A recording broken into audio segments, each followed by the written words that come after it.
സൂര്യനിലെ ഏറ്റവും അപകടകരമായ ഇടം എന്നറിയപ്പെടുന്ന AR14366 വമ്പൻ പൊട്ടിത്തെറികൾ ഇപ്പോൾ നടക്കുന്നത്.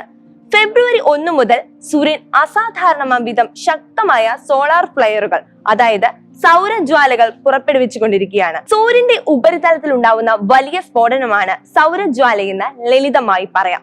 സൂര്യന്റെ കാന്തിക ക്ഷേത്രത്തിന്റെ വ്യതിയാനം മൂലമാണ് ഇത് സംഭവിക്കുന്നത്.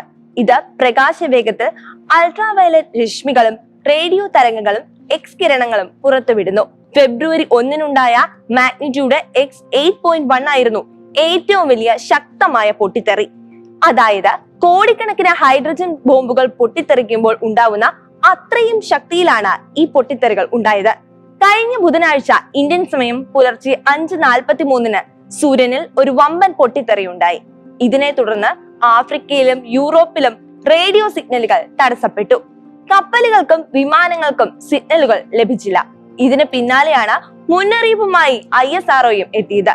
ISROയുടെ ആദിത്യ L1 ഉപയോഗിച്ച് ഇപ്പോൾ സൂര്യന്റെ ഓരോ ചലനങ്ങളും നിരീക്ഷിക്കുകയാണ്. കമ്മ്യൂണിക്കേഷൻ, നാവിഗേഷൻ, കാലാവസ്ഥ എന്നിവയ്ക്ക് വേണ്ടി നമ്മൾ ഉപയോഗിക്കുന്ന സാറ്റലൈറ്റുകളുടെ സഞ്ചാരപാത മാറ്റണോ അതോ അവയുടെ പ്രവർത്തനം താൽക്കാലികമായി നിർത്തിവെക്കണോ എന്നത് ആദിത്യ L1 നൽകുന്ന വിവരത്തിന്റെ അടിസ്ഥാനത്തിലാണ് തീരുമാനിക്കുക. ശക്തമായ സോളാർ ഫ്ലെയറുകൾ ഉണ്ടാവുമ്പോൾ അത് സാറ്റലൈറ്റുകളുടെ പ്രവർത്തനത്തെ ബാധിക്കാം. GPS-കൾ തെറ്റായ വിവരങ്ങൾ നൽകാനും ഇടയുണ്ട്. കൂടാതെ വയർലെസ് ആശയവിനിമയങ്ങൾക്കും തടസ്സങ്ങൾ ഉണ്ടാകാം.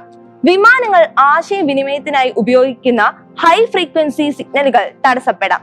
പ്രത്യേകിച്ച് പോളാർ മേഖലയിലൂടെ സഞ്ചരിക്കുന്ന വിമാനങ്ങളെ ഇത് ബാധിക്കും.